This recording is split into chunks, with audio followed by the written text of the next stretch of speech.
All right, guys, I'm sorry about the delay. I'm having issues with my camera today. So you're gonna hear my voice, but not see me. I can still share my screen, and then Carissa, my team upstairs, will try to help out with a couple of visuals today. All right. So welcome everyone to our Hope for Highlands Task Force of Highlands County. We are building a trauma-informed community. Very exciting, everyone. And we're gonna start with our normal go around with introductions. And today I would like for everyone to introduce yourselves, where you work, and share with the group something that inspires you to make a change and what change that might be. So since I don't want to put anyone on the spot, I will go first and say, my name is Anna Richard. I am the Director of Children's Services here at the Champion for Children Foundation. And right now, you guys, is my day 3 on starting a health and wellness program. And I know my boss is probably smiling right now. And I'm doing it because of love, really. Love is my inspiration. Love for God, love for my husband, love for my family, love for myself. And I know that I need to make some changes.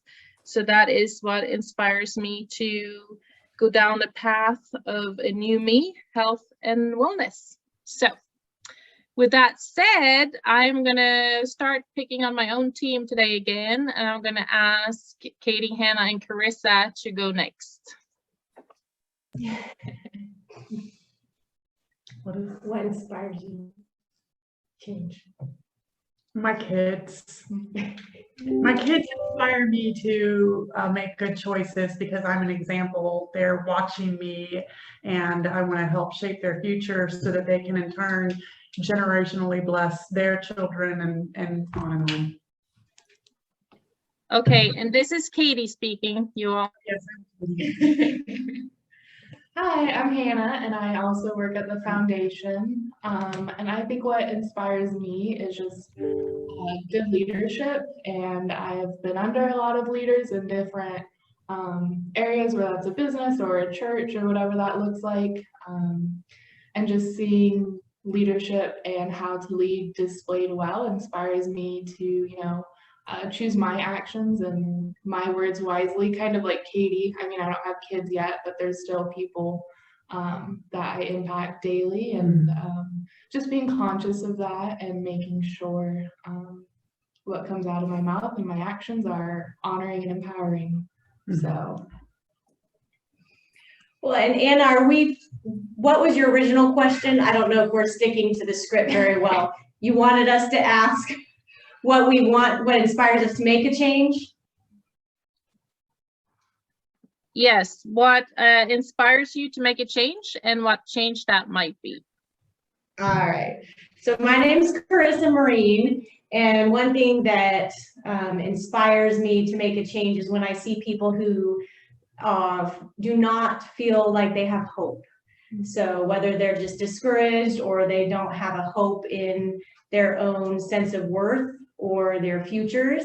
And so the change that inspires me is just make sure every person that I come across with or we're able to reach here at the foundation knows that they are beautifully and purposefully made. And that's where our hope should come from our creator, but also just their purpose here individually, no matter what they're involved in. Thank you so much. All very good things. Thanks for sharing. All right, Kelly, you're next on my screen. I don't want to follow Carissa. I am Kelly Dressel, and I am the Executive Director for the Children's Museum.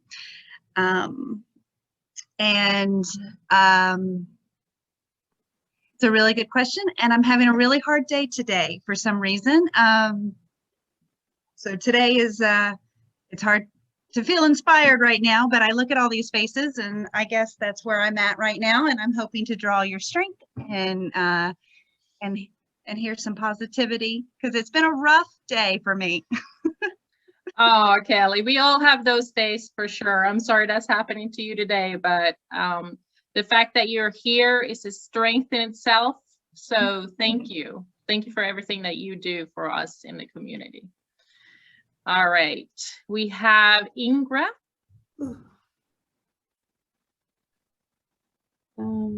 Good morning, everyone.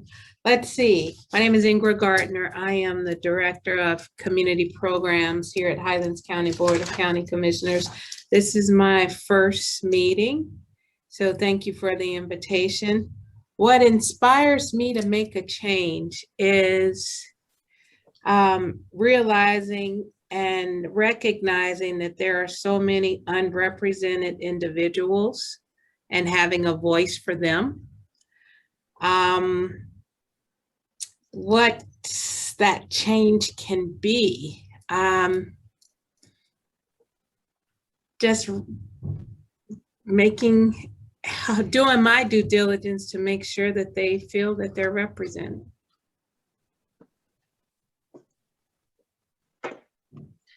That's great. Thank you so much, Ingra. And I'm so glad you're joining us today. It's exciting. Thank you. Thanks so very much. Absolutely. Chris, are we missing Dana today? Is it yes, Chris today? Yeah, we're kind of double teaming today. We got a lot of stuff.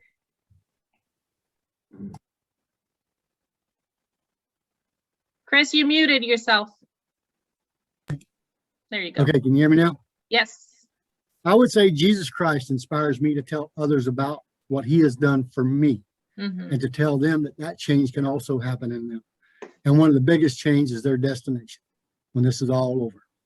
So that's what inspires me, and it inspires me to change, to help change other people's lives. Wonderful. That's a wonderful answer. Thank you so much, Chris, for joining us again. And we have Cynthia. Cynthia, today is your first meeting too, I believe. Yes, ma'am. Thank you for having me. Good morning to all. Good morning. I am, as Anna said, Cynthia Acevedo, and I am the program manager for the Healthy Families Highlands program underneath the Highlands County Board of County Commissioners. And I would have to say that hurting people inspire me. And the reason for that is because that was once myself, and I was provided with hope and relief. And the change that I try to provide or to make is to help people find the gold within themselves and to provide them with that same hope and relief, to understand that they don't have to continue in the same cycles of hurt and pain and possibly abuse, but to understand that they do have strengths and they can succeed and move forward. So that would be my take on that. Thank you. That's wonderful, Cynthia. Thank you for joining us today. That is exactly what we're working on in this group, being more trauma informed and helping people in our community. So thank you for joining us.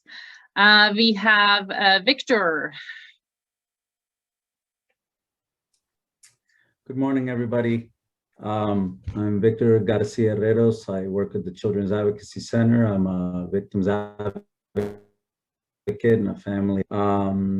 What inspires me to make a change is the very reason that I'm here right now.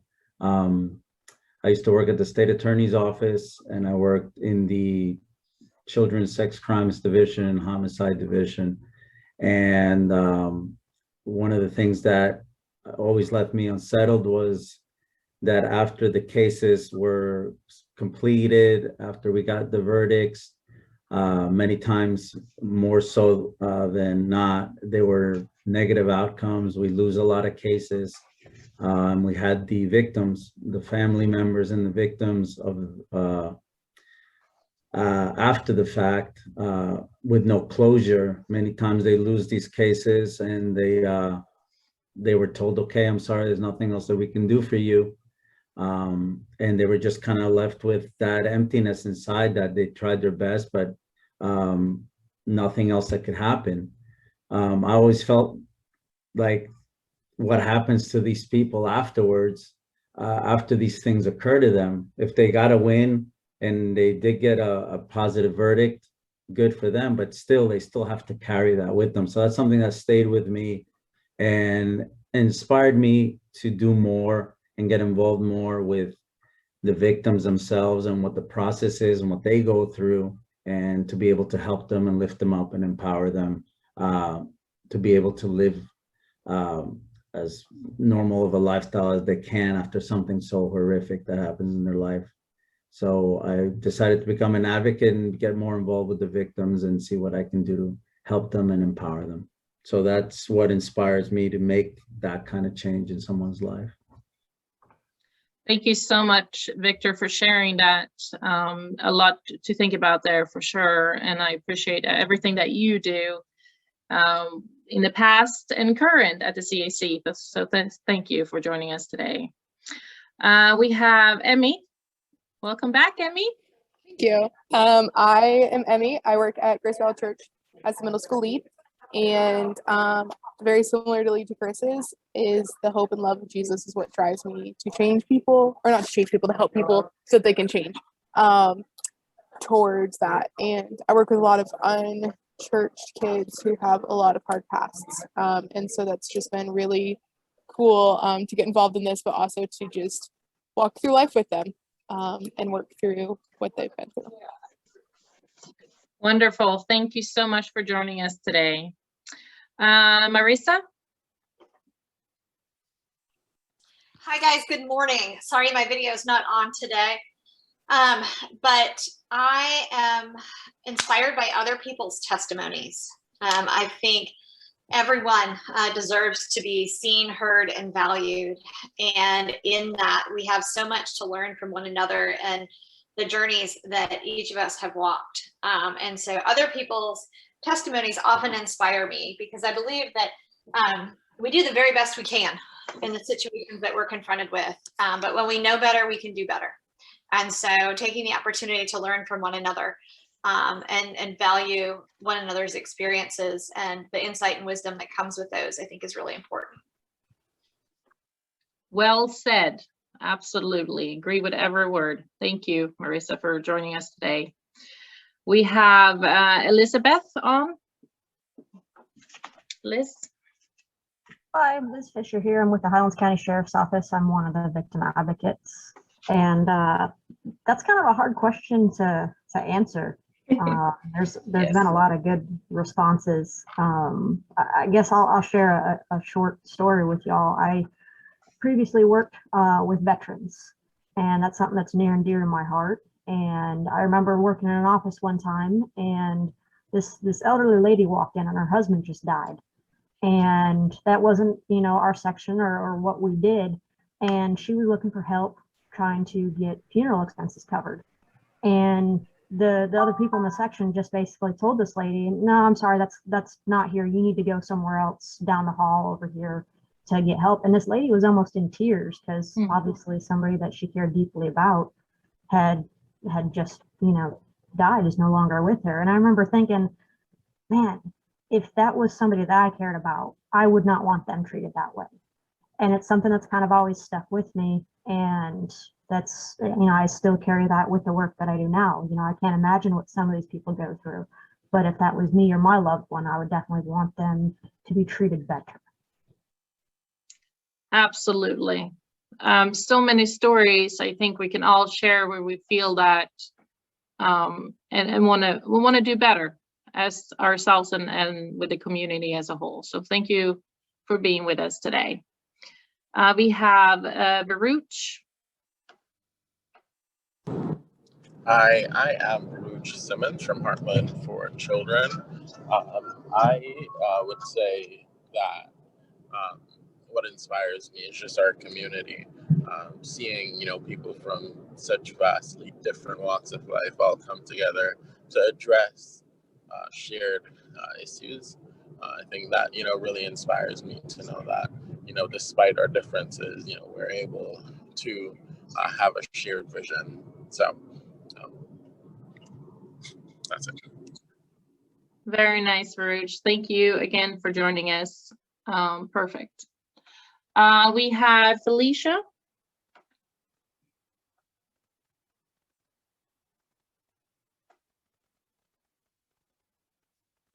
Felicia, you are muted if you're trying to talk right now.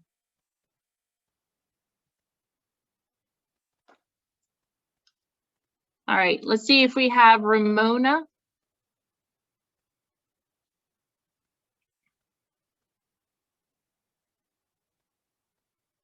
Okay.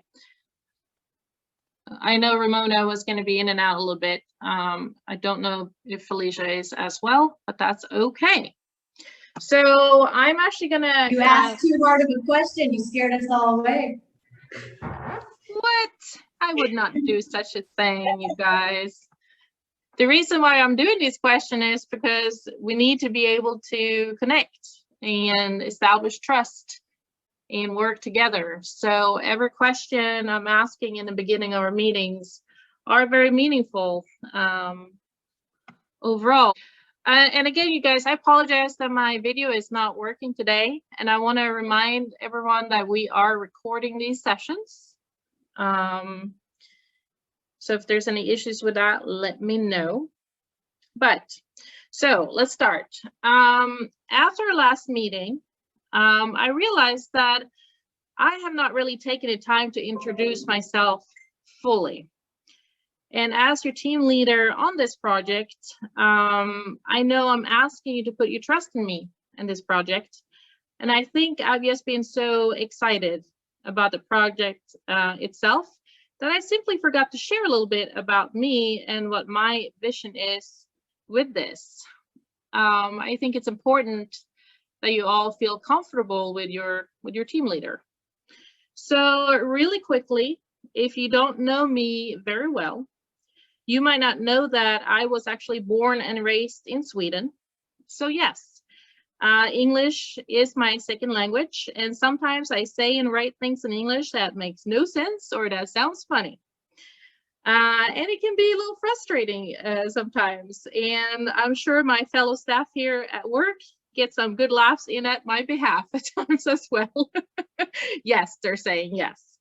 So, you know, as I speak, I know that you probably heard there's a little bit of a oddity to my speech and so forth. You know, it's okay. We all have things that it's not 100%. Anyways, I just want to share with you that when it comes to my experience working in the field of children and families, I have been a case manager, a trainer, a childcare provider, a clinician, a director, and so on, having had many different titles in the last 20 years working with children and families. I do have a master's degree in clinical psychology, and I have worked with children, teens, adults, and elderly in the mental health and substance use treatment fields. I've also been in child welfare and prevention services. I have also completed more than half of my doctorate in human services, clinical social work, but I had to put that on pause. So when it comes to my personal goals in life, it's all about serving people and helping them thrive and grow and get empowered and so on. That is what I'm here on earth to do.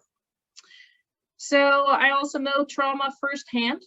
I understand the concept and the adverse effects it has. I see it every day. I serve people that live with trauma. I see some heal and flourish, but some have some very real struggles. And I know that the possibilities we can bring to our community doing this group, bringing change, will impact our fellow members, it will impact ourselves, and it will truly create a positive social change. So I'm hoping that kind of gives you, or maybe establish a little bit more trust in me as your leader, just kind of knowing where I'm coming from and what I'm all about. So what I would like to do before we get into the recap from last meeting is actually go to number 3 on our agenda, talking about starfishes and puzzle pieces. So what I would like to do is kind of highlight what we have done so far to get everyone on the same page. We have had only 3 meetings, you guys. This is actually our 4th meeting.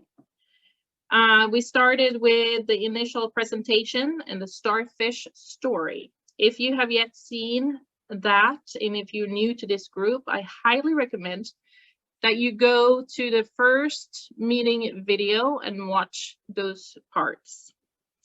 We decided on the logo, which is based on the starfish story. And so, Carissa, will you hold up our little starfish and show people? There's our little starfish. We're all gonna get some starfish, you guys, and it will say, I'm trauma informed. Those are like, instead of stress balls, they're little starfish stress balls. I think it's great. It's gonna be a tool for us to kind of share with the community what we're doing. We also had our starfish story in our Heartland Living magazine this time around. So if you haven't read that, it's on page 77, I believe. We have talked a little bit about the history of what led up to starting this initiative. We have decided on our mission and vision, and we voted for a name, Hope for Highlands. We also looked at the different definitions of being a trauma-informed community and what that means. We talked about metrics and data. We talked about the goal of moving community members up in the 2 triangles. I don't have them in front of me, but one is talking about the levels of being trauma-informed, kind of understanding trauma. And the other one is the levels of providing trauma-informed care and putting the knowledge of being trauma-informed into practice. This might not make sense to all of you right now, but if you go back, if you read old minutes or look at the videos, it will make sense. We are currently discussing the ABCs of building a trauma-informed community, which will help us establish our strategic plan. So this is really the part when putting your trust in me is so important, because what we're doing right now is kind of like laying a puzzle. So when you lay a puzzle, Katie, can you help me out? You really gotta start with the box, right? The box of laying a puzzle is the idea. You bought the idea of this, the idea of building a trauma-informed community. Well, then you start opening the box. What do you do when you lay a puzzle? What's the first thing you do? Well, you take the pieces out, right? So you have all of these pieces, and they are in disarray, right? Some are upside down. There is no order. So you start putting them into order, and you start finding what pieces. You start finding the corners, you start finding the ones with the edge, right? The edge pieces. So just as we're trying to figure out right now how our pieces are going to look like, it's just like laying a puzzle. And each of you play a part in that puzzle. Each of you have a puzzle piece. And when you put your puzzle piece together with another puzzle piece, you start laying the total puzzle. Does that make sense? So Chris, you, for example, you love working with children in our community. You have the Hope Ministry at the church. That's your passion. You're going to be focusing maybe on the children part, right? But that part also plays a role in what Ingra might be doing with our Highlands community staff. She will inform them, she will spread the word, create awareness, understanding in her way. And together, those 2 pieces will come will come together, so to speak. And as we lay the whole puzzle, it would make more and more sense as we move forward. So right now, where we're at laying this puzzle is we pretty much empty the box out on the table and we're trying to figure it out. So I need you guys to put your trust in me that we are going to figure it out. Okay. So, what I want to start with today is really quick part of this is I actually want to share a story that I wrote. And it's a short story. And it's about trauma triggers. So bear with me here. The door slammed behind her and Sarah jumped, squeezing her daughter's hand harder. Her heart started beating fast and she felt dizzy. She closed her eyes and froze in her step, having a flashback. The bang of the door reminded her of a sound related to a trauma experience. Sarah shrugged her thoughts off using a coping skill, deep breathing, for being trauma triggered. Suddenly, she realized someone was talking to her and felt her daughter tug at her side. She opened her eyes. The man at the front desk looked irritated. "Lady, I asked you what you need help with." Sarah quickly dried her tears away with the end of her sleeve and faking a smile towards her daughter. "I need help with my bill. I don't understand the charges," she says. She pulled up a wrinkled paper out of her jean pocket. And while fumbling with the paper, the man behind the desk, lost his patience. He stood up, grabbed her arm with one hand and snatched the paper out of her hand with his other. She suddenly felt sick to her stomach, turned around and ran back out the door, pulling her daughter with her. So, this is when you guys need to unmute yourself if you answer questions. Do you think this man was trauma informed? I see a lot of heads, but I would like to hear. Absolutely not. Absolutely not, no. Okay, so what could he have done differently if he was trauma informed? First of all, been aware just of how she was when she came in initially. Right, so what would he have seen maybe if he had known about trauma? Some apprehension, some fear, definitely distraction. The physical cues that she was putting out there. Right. Yeah. So here's a question. Did it matter what trauma experience she has in her life? No. No. I didn't say what trauma experiences she has, right? No. So do you guys think that it affects her daughter? That her trauma affects her daughter in some way? Yes. Absolutely. Oh, yeah. Absolutely.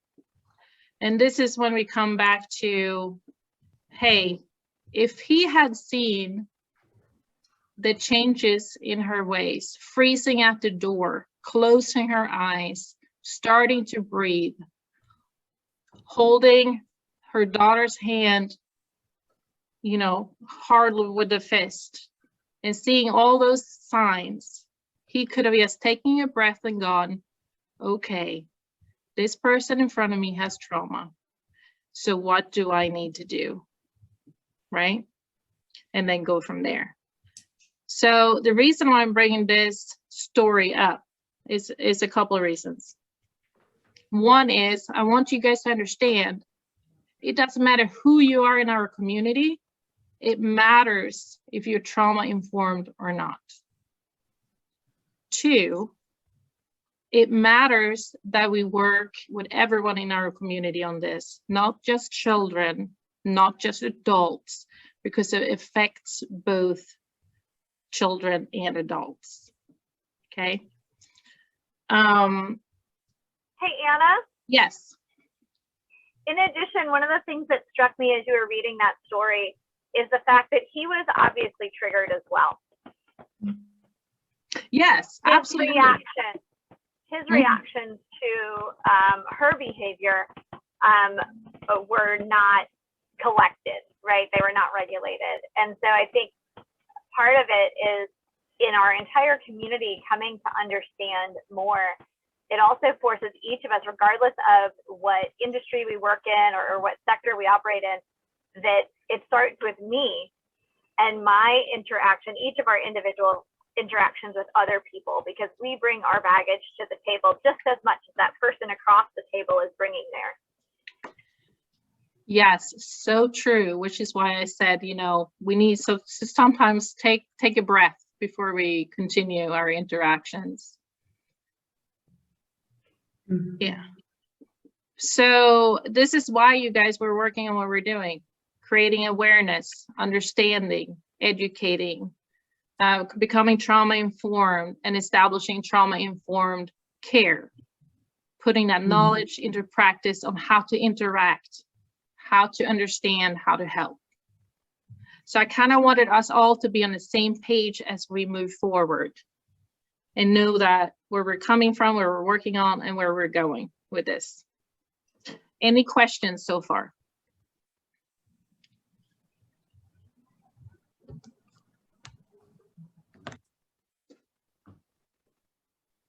Okay.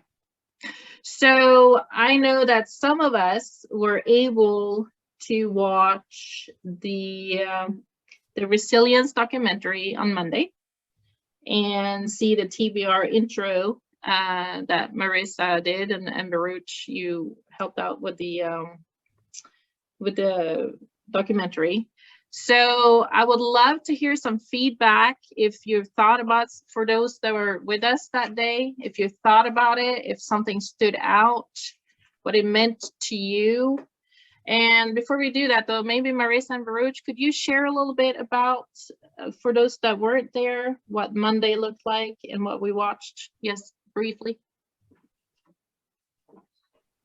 Yeah, sure. I don't mind tackling resilience, and Marissa can tackle the TBRI part.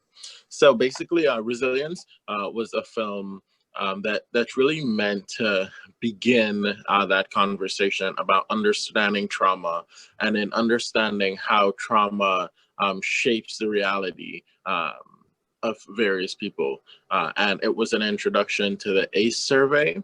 That's the Adverse Childhood Experiences survey, which basically is a tool that practitioners, more so in the medical field, can use, but also in the social services field, to get a baseline understanding of what level of trauma that, you know, the people that they're dealing with may encounter. So it presented that aspect. It presented some of the science behind how trauma affects the brain, and then, you know, those various linkages to negative health outcomes, so such as smoking or heart disease, or those various you know, medical ailments. So the conversation was really geared around, you know, what are different takeaways were from, you know, the content that was discussed in the film, and really sort of creating an environment where we can envision a world or a community where, you know, we're beginning to be more mindful about how we serve and engage with those in need of assistance.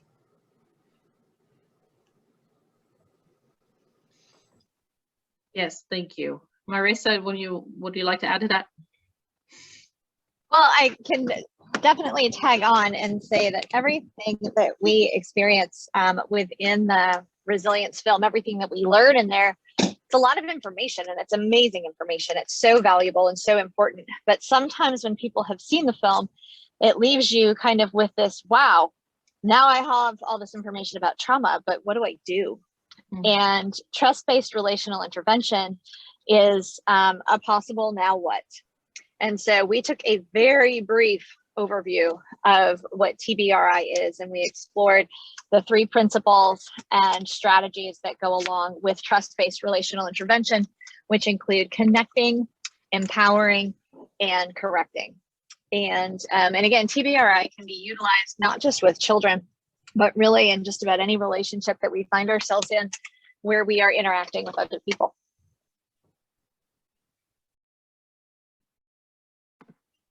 Yes, so I would love to hear if someone has some feedback from attending that Monday or previously, what your thoughts and feelings are a couple days afterwards, and give us some input. I would say for me, just the scope of it was a lot. It was a lot of information, like Marissa said. But I came away feeling like that box, a puzzle. There's so many layers, so many pieces to this thing. And right now, that's what it looks like to me, a puzzle. Because you've got so many legs to this thing. And once it's like bringing darkness out into the light. Once you bring it out into that light, you got to deal with that darkness. And so one of my concerns, and you know, as this thing goes forward, is once you bring it to that darkness into the light, and that's exactly what we're dealing with, you bring that darkness into the light, you want to make sure that you have enough layers to deal with that darkness and get those people the help. That's kind of what I took away from it, because there's a lot of pieces to it. And how do you, as we bring it into the light, I think it's almost like we got to look around, okay, where do we have enough facilities? Do we have enough people that we can point these people to and say, hey, you can go here for help and get there? Because if you noticed in that training, they were sending people to homes and they were meeting with them, they were talking with them. You know, that's a big scope, and that's a long, I think, a ways away, but still those things will have to happen, because people are going to, once they feel that you truly care, then they're going to lean on you for help. So we got to make ourselves available. We got to have all the things that looks like available, and mental illness, and that's kind of what we're dealing with here. I mean, it's trauma, but it still leads to mental illness, and you know, it's not talked about a lot. It's getting more and more talked about, but there's still not the resources. We're a long way from having the resources to deal with it on a level that we're going to need to deal with it. So that's kind of a lot for me that I took away from it. But I believe, I trust the Lord, we're going to get there. But you got to start somewhere, and I fully, that's why I'm here, engaged, and I believe we'll get there as a team. And it's going to take a whole lot more than us. Yes, Chris, I agree with everything you said, and I'm so glad that you're seeing the puzzle. If we're at that part right now where we just kind of emptied our puzzle box out on the table, that's good, because that's where we need to start. And if we're all on the same page, like, okay, that's what we're doing right now, is figuring out all those pieces. Perfect. This is our 4th meeting, you guys. We have only met for 3 hours, and you think about it, we have accomplished quite a lot. And if we don't accomplish anything else today than just talking about where we're at, then that's what we're supposed to do. Please trust the Lord. Please trust me as your team leader in getting this done the right way. Okay? So yes, thank you, Chris, for sharing that. Absolutely. There's a lot to it, and that's what I've said from day one. This is not an easy 1, 2, 3. We have the solution, let's do it. This is going to take some work. We're going to be engaged. We're going to, you know, meet and meet and meet again and figure it out as we go. We have some wonderful tools. We have the documentary. We have TBRI. We have some other things. We have programs in our community. You know, we have things in place. It's connecting them together that we're going to figure out, and filling the pieces that we don't know how they look like yet, filling those and figuring out how they look and how they fit. in that big puzzle. Any other comments on the documentary from Monday? I think one of the biggest things that it showed me was just the cyclicalness of ACEs and trauma. And I think that really backs up, you know, what we've been talking about is there's multiple levels and directions that this can be approached from. Because I think it was a counselor or a psychologist or someone in the film, and he was talking about visiting the schools, and one of his comments was, why wait? You know, I don't want to see this kid at my office as a grown-up. I would rather give him the tools right now that, you know, his parents or his caregivers or whatever that situation looked like didn't have. So of course there is that aspect of building up our kids in our community, but also like recognizing that the person before him that is taking care of him didn't have that for themselves. So either approaching it from the kid and the adult, or recognizing that, you know, that kid is going to go home and say, hey mom, hey dad, guess what we talked about at school, or whatever it is. And just the impact that they're going to have in their own family dynamic. So that was just a really neat reminder, and even your story this morning fed into that of, it may have been the mom's trauma, but it's something the kid is going to pick up on. So just how all of it is going to continuously feed into and impact different areas of life and different facets of our community is going to be really interesting to see how that plays out. But there's multiple approaches, and there's going to be multiple ways that it can happen once we figure out how to get that ball rolling. So yes, very well said. Absolutely. Hannah, you guys are going to be leaving us in a couple of weeks. I'm not very happy with that. She's going to go on an adventure in California. Anyways, yes, Hannah, you're so right with everything that you took away from that. Anyone else that would like to share?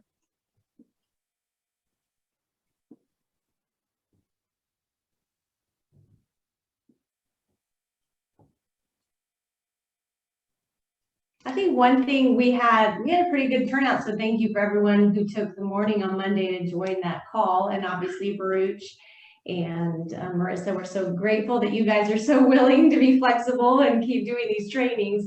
But if you missed it, I know they are fine that we offered them up, but Baruch and Marissa are more than happy to do this multiple times. And so either if you missed it, or if you just in your networks are talking to people about Hope for Highlands and struggling, because I know we have our mission, we have where we're going, but sometimes it's hard to kind of get that out in a concise way. I'm grateful we have the Starfish story, because I know that's something that people relate to very well. So thank you, Anna, for starting us out with a sweet story and a nice little starfish that we can share with people. But if someone that you're talking to shows an interest or says, oh, I want to learn more, I think if they can give about 4 hours, 3 to 4 hours to get on that call, we're spoiled that we can do it virtually now. So to get some more training scheduled, just share that as an opportunity with people you talk to. Because once you've seen the resilience film, that really hits home, and it's in an easy way to understand and be able to put words to what trauma is and how it affects our bodies. And then following that up with a very, Marissa, I know it's hard for you, but that very summarized version of TBRI at least gives us those initial steps of how do we respond to this, what can we do, and how do we move forward, kind of the what next piece. So please, I know they're fine that we're offering them up, but connect back with Anna or share Marissa and Baruch's information. And the foundation does have funding too. So if there's ever a group that wants to go through that training, and it's a small cost, but if someone wants to do that and isn't able to afford it, let Anna know as well, because we can cover that. The film is free, but we do have to pay just a little bit for the TBRI training. So don't let that stop anyone. And I just want to encourage you, whether you saw it or not, to forward that on to the people you are in contact with or you're sharing this with, because it's a great way to really bring people in.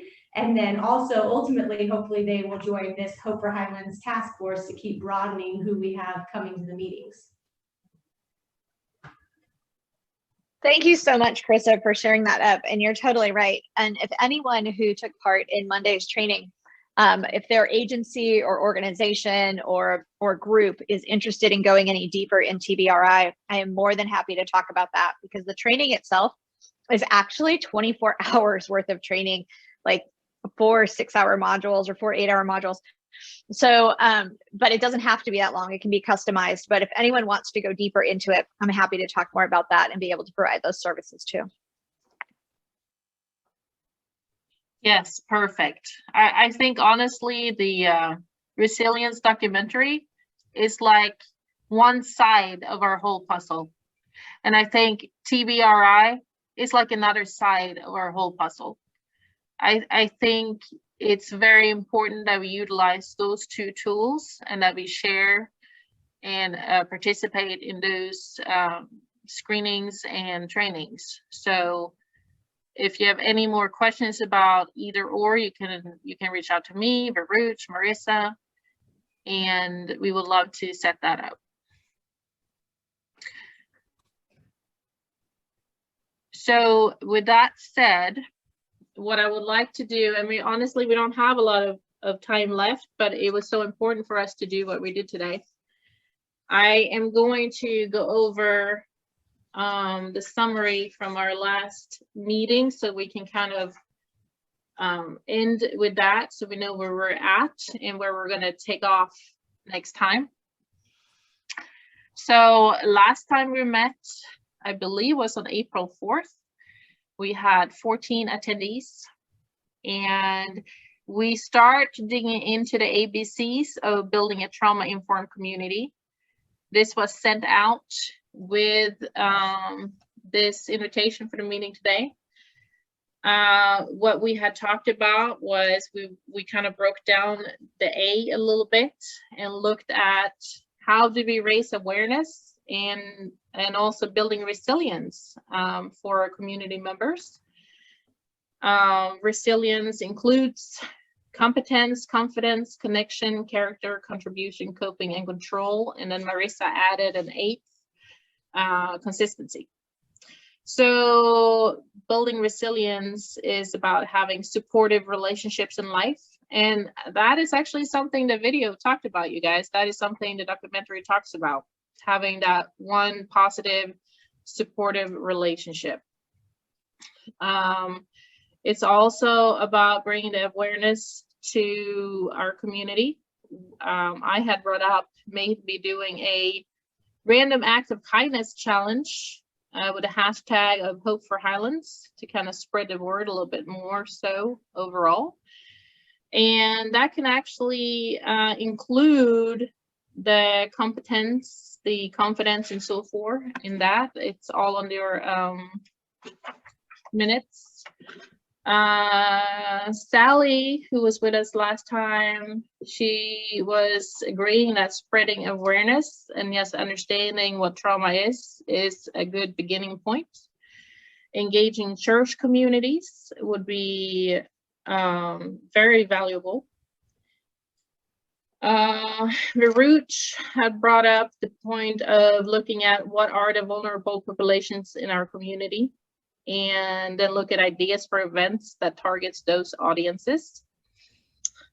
Sarah Beth made a point that several local churches and programs are already doing amazing outreach, so how can we kind of tap into that? Chris, I agree with you. We need to start with educating ourselves, which is kind of why we did the video on Monday. That Chris also stated we need to understand the audience and what message we need to have for each group, and to remember to be sensitive to people that are suffering. And then, let's see. We talked about the importance of educating teachers and involving schools, and I'm so glad that Marissa and Baruch is kind of working on that already. And then we had talked about inviting new members to this group because the community is huge. We're only, you know, a few puzzle pieces of the big puzzle. So with the invitation, I did send out, I believe, the invitation letter that you can utilize if you know that someone might be interested. Just send them that letter. And we did talk about a few ideas on who to invite. I actually reached out to Advent Health, but I got nothing back from that. And there's been a few other people I'm trying to connect with. So if you have any ideas, if you know people, you know, you're more than welcome to reach out. It doesn't have to go through me. It can come from you. And then at the end, we had talked about the importance in the future of maybe breaking up in different groups to work on, for example, if someone is very passionate working with children, we can do a children group, trauma group, and see what we can do to change the community in that way. If you want to work with adults, elderly, I don't know, if you're involved with one certain thing in the community and you're passionate about that and want to focus on that, we can certainly break up in groups, but we're not at that point yet. I need everyone to kind of still be on this one puzzle, making the borders as we move forward, and then we'll break up in pieces. So am I making sense, you guys? Is RB all on the same page? Yes. I heard one yes. Yeah. Yes. Yes. Okay. So we have only a couple more minutes, and so I want you guys to have an opportunity to speak up, say something if you want to, comment, feedback. You know, how are you feeling right now? What are you thinking? You know, I'm opening the floor.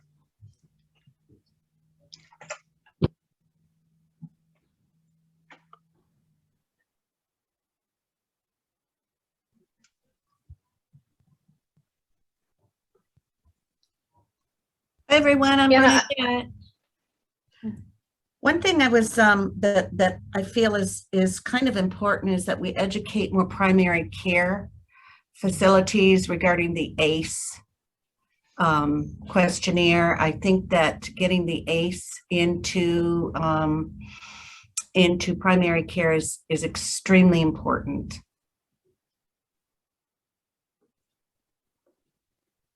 Agreed. Absolutely. Yeah, I agree with you, Bernadette. And I think we may have an opportunity on next Wednesday is the Children's Services Council meeting. And I just want to encourage anyone who is interested and willing to attend that. It is at 8 o'clock at the Government Center. Dr. Ragu is actually heading up a pediatric specialties task force because we recognize, the Children's Services Council recognizes that we have a real gap in Highlands County around pediatric specialty. And obviously this is, you know, one of the topics that I think we really need to be engaging the pediatric community in. Dr. Ragu is already on board for that. And so I think it could be a robust conversation with him there on Wednesday, if any of you guys are available to attend at 8 a.m. It's from 8 to 9 next Wednesday. Perfect. And then Varuch, would you mind talking a little bit about CAP? Because I know there is quite a few people on here that maybe would like to get involved with CAP. Yeah, sure. So it is the second Thursday from 1 to 3 p.m. Well, from 1 to 2, depending on if we have those youth at risk staffings. But primarily, it is just a amalgamation of community partners that are geared towards addressing child abuse prevention initiatives, in addition to permanency, which is specifically adoption. So, you know, we definitely are currently seeking to grow that group. You know, some of the issues that we deal with, you know, are availability of mental health services throughout the community, and meeting with mental health partners to ensure that there's a robust offering of services to the community. We do awareness campaigns surrounding safe sleep, domestic violence, water safety, and all these topics. One are reasons that children come into care, but also we do see particularly the safe sleep and the water safety are the leading causes of deaths for our local community. So it's mainly geared at addressing how can we support families and how can we reduce the occurrences of child abuse throughout the community. So if anyone is interested, please either reach out to myself or Anna, and she can connect you to me, and I can get you on that invitation listing.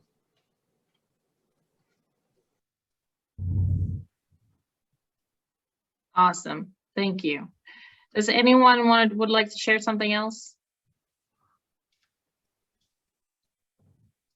I just want to say thank you all, because I know everyone has so much on their plates, but it really means a lot for everyone being able to hop on here, just to, even if you have to miss one, to come back to the next meeting. So I know we're missing quite a few, but thank you all for even being willing to jump into our 4th meeting. And then I also just want to brag on Anna, because she has really taken this on. And so Anna, we're so grateful that you're willing to even jump in with us and lead us through this really community-wide venture, because it is a lot and we are just dumping those puzzle pieces out. I think that's the best analogy. So we're all in this with you, but I just want to thank everyone for being on this call as much as you're able.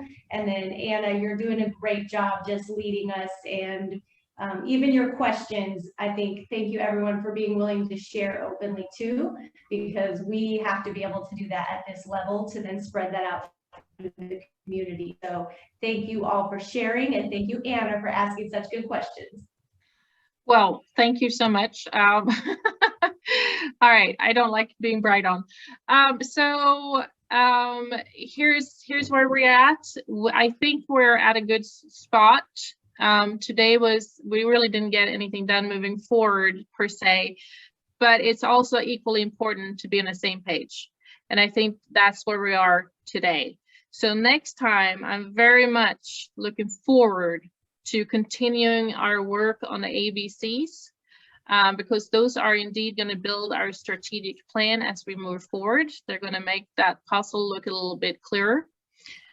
So please look over the ABC handout, maybe do some work on there, put down some ideas, so that next time we can indeed move forward, get some work done, and go from there. So thank you everyone for joining today. I'm looking forward to see you in 2 weeks.